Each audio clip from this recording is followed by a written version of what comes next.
പടം കണ്ടിരുന്നു ഗുരുവായൂരമ്പലനട. കൃഷ്ണ കൃഷ്ണ ഗോപി കൃഷ്ണ കംസഹംസനേ കത്തിൻ കത്തിൽ തീയായി മാറും കൃഷ്ണപുരം അമ്പലനട അമ്പലനട ഗുരുവായൂർ അമ്പലനട എന്നും കോമഡിയാണ്.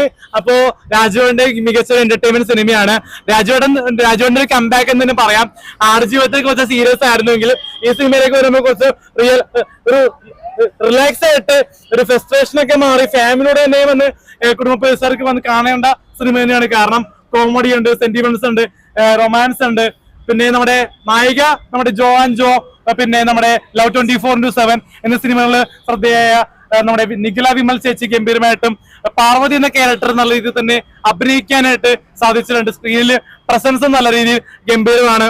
എന്റെ പണ്ടത്തെ ഒരു കാമുകിയെ പേര് തോന്നി കണ്ടപ്പോ, അത് എനിക്ക് പുതുമുണ്ട് കണ്ടപ്പോള്. അപ്പോ പിന്നെ പറയാനുള്ളത് നമ്മുടെ കഥാപാത്രത്തെ പറ്റി പറയാം. നമ്മുടെ